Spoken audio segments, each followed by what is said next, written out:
Jim, Jason, welcome to the show. Bill, thank you. Pleasure to be here. Thanks for having us. All right, so I obviously know you guys really well. You're the top of the food chain locally here in the Mid-Atlantic for CIOs. But just tell my listeners, Jim, who are you?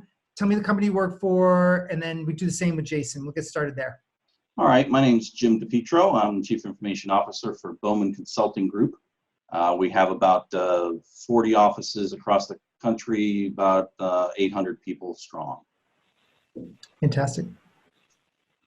Jason. All right. Jason Kasch. I'm the CIO for a company called Structural Technologies. We are a civil engineer, product manufacturer for construction, and a self-performing contractor. We also have about 40 offices. They're located around the world, so we're not just in the U.S. And we do close to $1 billion worth of work. We've got about 4,000 employees, about 1,000 job sites a year. So one of the things we talked about was how do you lead in these times, and what's the role of a CIO in this type of an environment? And so you guys have been through this a couple different times in your career, and we started to talk about prior to getting on this about mentorship. Maybe we can start out with relationships and how critical those play in times like this. Jim, you want to start? Sure. Well, Bill, thinking back to our last interview, you called me Mr. Empathetic, I think. But, we're in a service organization. We're here to help the business run. The business runs through people. So we have to have good relationships with people, not just us, but our teams and our support organizations. With regard to the current situation, if you have those relationships, it's a lot easier to work with people and to get them through it. If the relationships aren't there, I think it's personally a great time to start establishing them or to improve them. As a leader, when that proverbial stuff hits the fan, you've got to get out front. You've got to be. It's okay to say it, Jim. Thank you. I'm trying that. This is PG. You've got to be out front, and you got to over communicate. You can't have a tendency to hide or not be out there. Beat your users, your management to the punch. Get out there. What are they thinking? Put yourself in their position. What do I need to know as a business leader to know that my CIO, that my IT group has our back? And get out there in front and over communicate. That's the first step. Jason, what about yourself? I'm gonna agree with Jim. So I've learned from Jim. I've known Jim for 20 plus years. I also look at Jim as a mentor. So one of the things I've learned from him is to be more empathetic. I'm much more of a technical individual. Sometimes I forget that this is all built on relationships, though I still feel like I do that very well, not nearly as well as Jim. So we have to know what we're good at, but I'm agree with him. Reach out if you don't already have those relationships, and him and I both have the luxury of being at our companies for quite some time. I've been at Structural for almost 20 years now. So I know all the key players. I know all the minor players. Reach out, reach a hand out.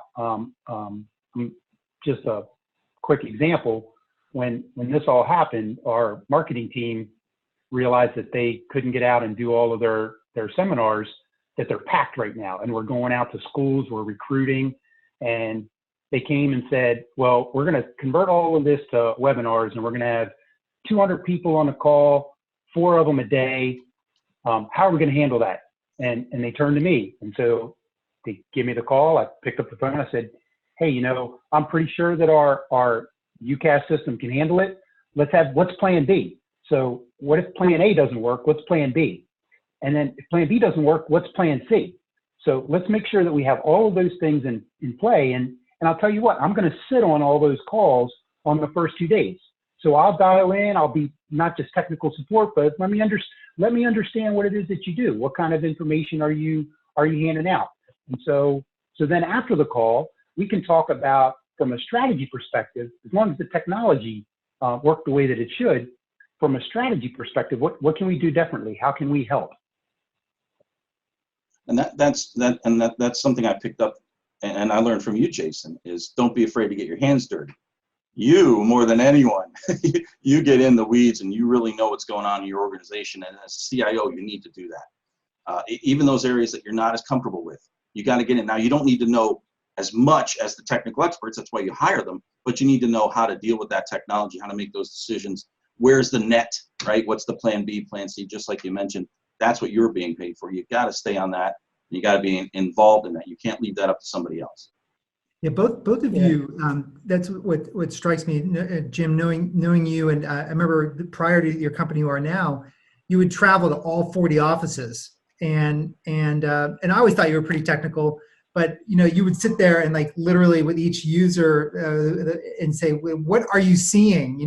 Don't just tell me verbally, but like, what are you seeing? And then you would form connections in the background of how you can optimize things in the back end. To me, that's like real boots on the ground. And then same thing with Jason, knowing you, and yes, more technical, but and you sort of down to the kind of bits and bytes level, but still being present on that conference call, that the marketing department. That's the funniest thing. I didn't realize in the marketing department. Do you guys realize that most CIOs have an atrocious relationship with marketing? I've heard that. I don't know how did I go into this industry as long as I have? I didn't know that. But like to me, that would be the first department to have a great relationship with. Yeah, no, I've heard about a lot of managers and operations having problems, not just marketing, but other operations having conflictory relationships with IT. And where I was before and where I am now, I've been lucky with both my organizations. The team that works for me, the team that supports the organization, gets 100 plus on every survey that gets put out. People come in and say, "God, I can't believe you guys run like this." And it's just, again, I think it's more that people thing, caring about what's going on and helping them. You're here to serve your customer. That serves the ultimate customer. And if you keep that in mind, it's all going to work out. But it's really stunning, Jason, being close to the marketing side, and I'd love you to talk about this, is that these webinar, whatever we would call them, live broadcast systems, whatever, they actually, it's quite fascinating from the digital universe of how they want those attendees, the registrants, the people who registered but didn't attend, and it all gets sucked into the CRM, and it's all got to work like an orchestra. And often I've started looking at this stuff, and it's not working like an orchestra. It's got a lot of friction points in it, and it seems like a huge opportunity for the technical for the technical group to really shine, is help optimize the whole experience from marketing and sales. Well, yeah, and it is, and it's we had a conversation maybe a couple of months ago about superpower, and I feel like my superpower is being able to see around a corner, or at least slightly see around a corner. No company came and said, "Well, you know what, we're going to have this pandemic thing that's going to happen in 5 years, and we need you to be able to work from anywhere at any time." But what we did do is go through the Superstorm Sandy event. Jim and I were both around during 9/11, and what happened? Systems failed, right? The cell phone environment completely failed in New York City. So if that was plan A, B, and C, what's next? What are you going to do, right? And so we pivoted, and literally after Superstorm Sandy, which was 7-8 years ago, right?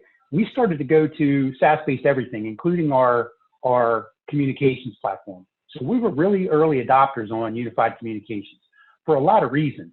One was it shifts risks, it reduced costs. There's a lot of other reasons to do it, but it does have to be a well-orchestrated implementation, because people have zero tolerance for no dial tone. So we bit into it real quick, and then we said, what's the differentiating company? Because there's a lot of them out there.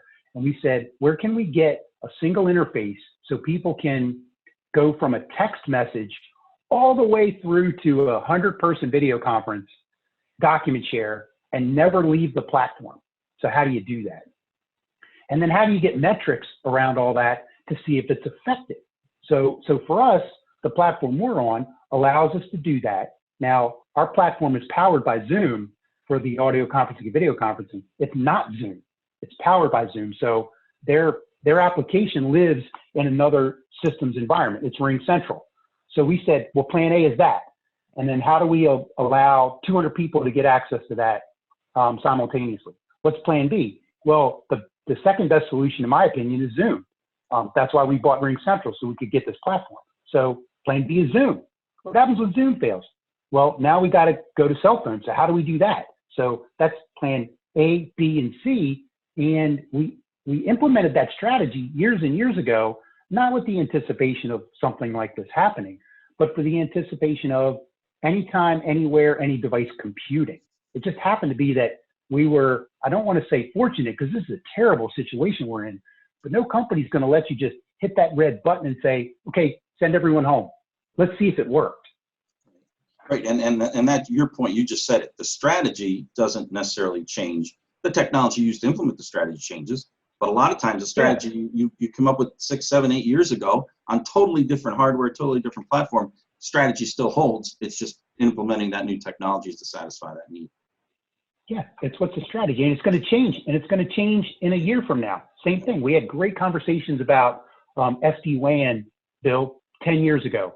I can tell you 50% of the people I talk to aren't on that. They're still on MPLS, but I could go on for another hour and tell you how in a year to 2 years, we're going to be off it, and we're going to be on something completely different. And I can tell you why. So as the SD-WAN environment helped you, Jason, and in what way has it? For this particular situation in having this distributed workforce now, well, you always had a distributed workforce, but now it's distributed times 10. How is it the SD-WAN helped you? Well, it's helped us because we're already used to consumer grade circuits. So we're used to doing link aggregation, bandwidth bonding. So we're very used to how that works. What we're saying to ourselves now is, hey, what we've learned in this process is what we really need to do is harden our endpoints 100%. So the endpoint is where all the information is, where all the data is, where all the nuggets are that the bad actors want. So if we can harden our endpoint 100%, like today, you've got all of your workforce working from their house or at I'd say a Starbucks if you can't go there anymore. Maybe they're camped out at their library in the car using the library's Wi-Fi. But you've dispersed this workforce, and we've always been concerned about how do I harden my network. I'm saying, why do you care about the network at this point? Harden the endpoint 100% because that's where the nuggets are, and throw everything else away. Why do you even care about the network? So get everything off the network, get into a SaaS-based or a private infrastructure, harden your endpoints, and just treat it like it's a internet connection at a person's house. And you can eliminate cost, complexity, and all of these other things. And we're learning that during this experiment. Your thoughts, Jim? I saw you you put your finger up like you were. I love the way he thinks. He's bold. He makes those moves. He evaluates technology and says, not good enough. I got to get something else. And he pushes the industry, he pushes vendors, and he makes things happen. So I appreciate that. I think it's worthy going down this path of endpoints because it's as a security vendor, we're actually, we've been pushing that too, but it's hard. It's hard to get people to think about endpoints because we think about this as an endpoint, and it is. This machine I'm using is an endpoint, but all the assets in Azure, AWS are endpoints, and you've got still got some legacy stuff a lot of people still have a lot of legacy equipment at headquarters. That's an endpoint. And so it confuses people because the complexity is, and so you make that statement, Jason, but what do you mean behind it? Like, what do you mean as far as securing that's the only thing you should be focused on? Well, if it doesn't have data on it worth getting, it's not worth the time of the bad actor, right? So the only purpose of hacking a router or a firewall is to get through it, to get to something that's got information. And these devices, right, they're what hold all of our information. So if we can harden those devices so that they're 100% secure with technologies and other things, and then we segment those environments where I have legacy equipment. So let's say, I'm talking to another CIO and they said, I got this data center, it's got all this legacy equipment on it.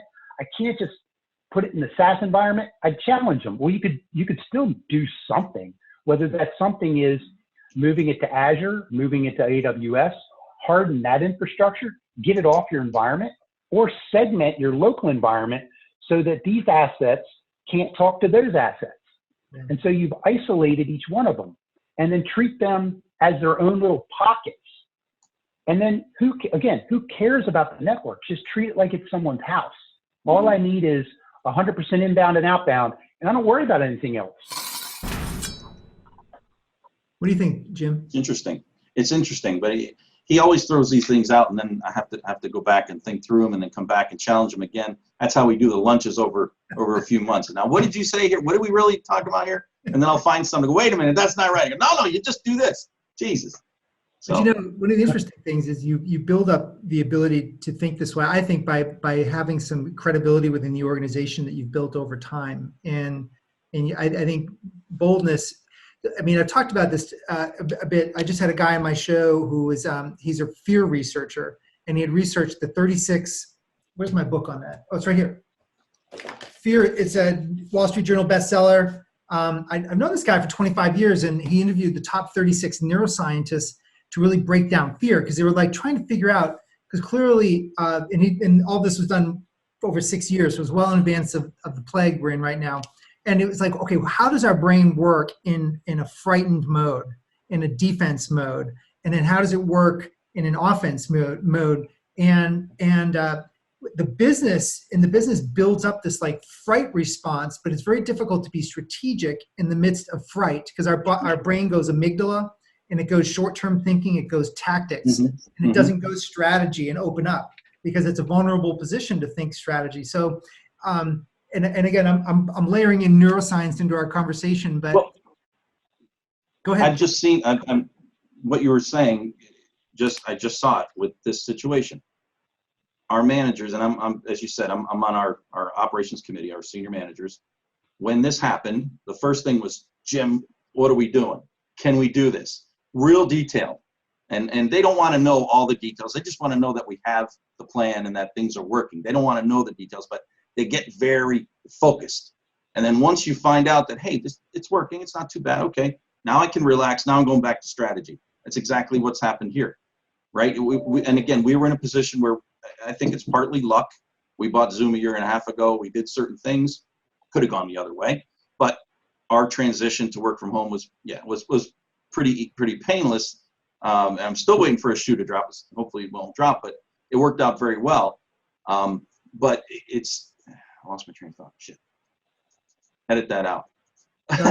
It's completely editable. You probably got distracted by my hair. Everybody's hair, it's like all this pent up demand in the economy. I'm getting long. All that gray's coming in. I was explaining to my kids, what's pent up demand? Oh, it's like everybody wants a haircut now. So that's all the demand that's pent up to get a haircut. That's right. I'm gonna challenge Jim and say, Jim, you did think it through, and you had a great strategy in play. You were still ahead of a lot of other CIOs getting there. I was trying to pull you along and say, why the hell is this taking you so long, Jim? You need to be here. But for your business, it didn't make sense yet for a lot of reasons. And I'm going to say you had an amazing strategy in place, and this has just been the playbook running itself, right? And then we're calling a bunch of audibles, but the playbook is running itself. You have a solid infrastructure that can support your ability for your business to work. And you've got some nuances to your business that we don't have, right? You've got a lot more engineers. You rely on big data much more than we do. We can continue to do our work without computers. Fortunately, a portion of our workforce. So we have very different businesses, so our strategies are similar, but they diverge at some point. So I'm going to challenge you and say it wasn't luck, and there is no other shoe that's going to drop. You have a strategy in place that's just running its playbook right now, and you're going to learn from it, and we're going to make some tweaks, and you and I are going to have a lot of conversations to say, here's what worked for me, what worked for you, and why didn't that work, and can I leverage this? And it's all about talking to more people that do our job to get information from them. That's right. I would also like to say that you guys, this came up with the Orby Award winner for DC. I just interviewed her last week. Her name's Judith, and she's just a serious player. But guess what? She surrounds herself. She has a virtual board around her, mentors. And we talked about it again in the micro thing we're doing right now. And you guys have formed an informal mentorship, and you probably have some other people a part of it. But it's not people that are trying to figure things out. You guys are strong leaders, and you're collaborating on some different strengths. Jason's pulling on you, Jim, for certain strengths. You pull on Jason for certain. So it's strong making stronger. That's right. And that's a big one. I think it's really big, like who you surround yourself with. And that's maybe one of the calls for this is like for the CIOs that are listening is go and use LinkedIn and find those relationships and develop them even stronger. What do you guys think about that? I agree 100%. I mean, just as Jason said, we have a group that we meet with CIOs. Bill, you have your group that we participate in. That's invaluable. I mean, to me, the face-to-face interaction, the talking back and forth, even like this is acceptable. But you've got to get out there and you've got to talk to people and you got to understand what they're doing and converse, share your information back and forth. That's how you get better. Go ahead, Jason. Did you have something? It's not a mentor-mentee relationship. I think the takeaway from this is that a lot of people go into it thinking, I'm going to adopt a mentor, right? I said earlier on this, I get mentorship from Jim, but I hope that I give as much to that relationship as I get from that relationship. So don't think about it going in to say, I'm going to surround myself with a lot of people that are smarter than I am. You still got to contribute to that, or that's going to get old real quick and they're going to get tired of it.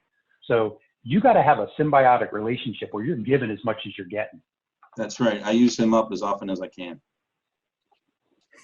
But just for real practical understanding of that, because you guys are heavyweights in comparison to some of the young guys, 30, 35, 36, they're hotshots. They're doing really great, and they might be intimidated to reach out to someone like you. But I've seen them be superstars with like Power BI. Like they understand how to make some of these tools in for the company, and they're really, really good, and their company loves them for that. But they want to move to the next level because maybe they've outstripped but they have something to share with another CIO who maybe doesn't have that deep expert. So now all of a sudden they can share that becomes something that can be useful, even though they might not have the street credibility of a long career. They have things that can contribute to other people, so they don't have. So I think that can become less intimidating when they think, oh, I have something to offer here. It might be smaller, but I can still offer Jim this, and I can offer Jason this, and that can be some of the give and take that can be established. Absolutely. Go ahead. No, Go ahead, Jim. You mentioned they might be Power BI expert, or the company loves them for that, and that's all well and good. My overall approach to things is come in quiet, come in as a servant leader, come in as someone who's hungry to learn. You always got to be open to it. Yeah, you'll have certain things that you're really good at, but you need to come in humble, and you need to make sure you're approachable and be open. That's really key, because you can get success, but what got you there isn't going to get you to the next level. So every time you get to the next level, you're starting over again. And you got to learn new skills, and you got to keep progressing and keep evolving.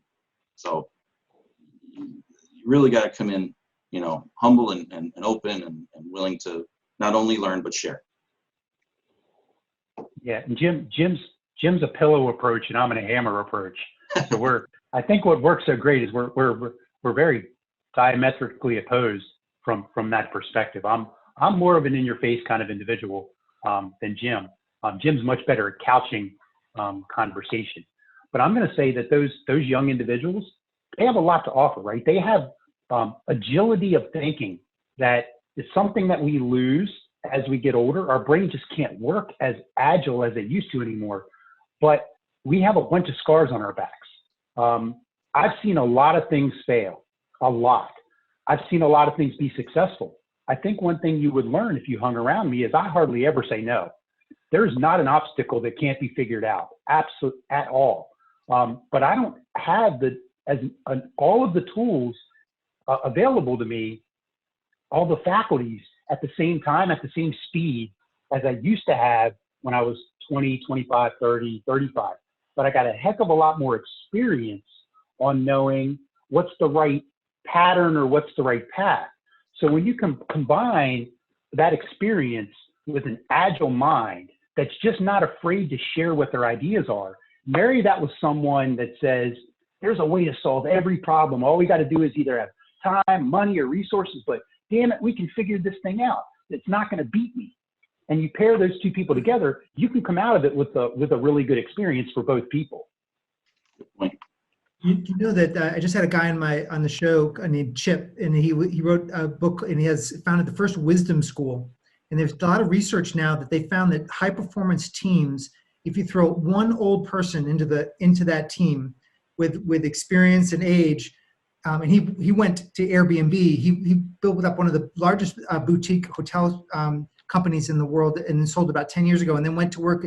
The leaders at Airbnb hired him as to come in, and he was like 50 years old at the time, and everybody on the Airbnb team was like less than 30. And then he figured out over time that they really wanted his wisdom, and they found out now when he wrote this book, he found out that there's actually the mathematics on this is that teams outperform when you put someone that's a bit older than the group in it, and you balance it out with age. Way in the other, all of a sudden the team just hyper performs compared to just because of what you were just saying, Jason. It's very, very interesting. That's a good point. And he said all the same things. The brain doesn't work the same, but the lateral thinking, the ability for an older brain to think laterally in width, might not have the deep domain, but the width is where it comes into play, where the young folks just don't have the width and the deal. They haven't had exposure to your experiences. Yeah, it's not anyone's fault. It just is what it is, right? And Jim and I were both young, brash CIOs early in our career, and we thought we could solve every single problem. We did, but we didn't have all the knowledge. You still had to leverage. We had to leverage other people because we were both thrown into that world fairly early on, right? At the cusp of what is a CIO, right? They were the most technical person, right? There was no training on it. It was who was the most technical person, and let's keep elevating them in the organization. Some of them were able to make the shift. Others just wanted to stay in their technical bubble, and so it's, So guys, as we wrap up here, is there anything that you wanted me to ask that I didn't, that you'd love to wrap up with? Anything in particular that? One thing we learned as an organization here from this experience of the pandemic, and I don't know if civil engineering firms have this slant or not. They all do, but the requirement to work from home was thrust upon us. We had to do it. Okay, that was one impact of this. What I see my organization now starting to do is, how can we benefit from that? And my management team is saying now, hey, coming out of this, we know we can do this effectively, working from home, working from anywhere. If we were an employer that said, hey, we're going to give you a laptop, you can go wherever you want, we don't care where you work. Is that a differentiator for us in the marketplace, at least in our industry? Are we going to take that to the mat? Because my feeling now is I got the technology under control. I need to have my management under control now. How do I manage from afar? How do I manage by objective? How do I check up? I don't have to walk down the hallway and tap the person on the shoulder.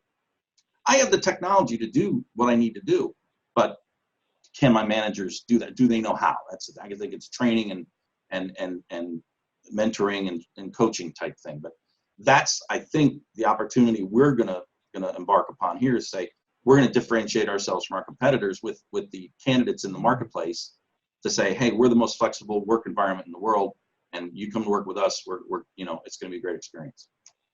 That's I'm jazzed about that. That's some serious offense right there. Because I'm gonna agree, Jim. We put in this work from anywhere, anytime. The big red button got hit. We sent everyone home, and now the business realized that that's a viable option because of an infrastructure that their IT organizations have been able to put in place. So now you can save money on devices. Maybe you don't even buy devices for people. You give them a stipend one time. Maybe you don't have facilities. So now you don't have rent, you don't have space, you don't have any of those things that you used to have before. And like for us, we have 4 offices in New York City. Do we need any of them? Now we do need, because we have we have materials and equipment, but could we consolidate them?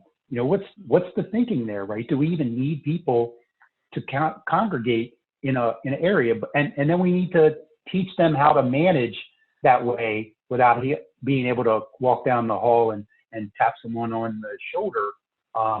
But I'm going to say that really, when you separate the wheat from the chaff, the really good, really smart people, they'll figure it out with training or without training. I'm not suggesting that's the right path, but the really good people, they just seem to figure out how to do it, no matter what it is. Right, and if you get those people together as an organization to move that way, because yeah, we have these possibilities now, but what are we going to do with it? If you capitalize on it, take it to the next step. That's where organizations coming out the other end of this are going to really succeed, blow their competitors away. Do sales require face-to-face meetings? Do your Sales? Yeah, does sales and for both your companies require face-to-face meetings? We have a webinar going tomorrow on virtual sales. Our marketing guy, our people have put together a program, and they're going to say, hey, here are the types of things that should be best practices for staying in touch with your customers and penetrating these markets through technology. It's like I said, they're jumping on it, so I'm excited to see that. The first webinar we had, the one that I sat in, was how to market yourself on Facebook, LinkedIn, and Twitter. And so it was how to reach out to your customer base through those mediums. It's cool. That's excellent. Yeah, that's fantastic. Well, guys, this has been a lot of fun, and this is going to be really valuable to a lot of people. And I appreciate you taking out some time during your days to share your wisdom. Thanks, Bill. Appreciate it. Oh, thanks for having us.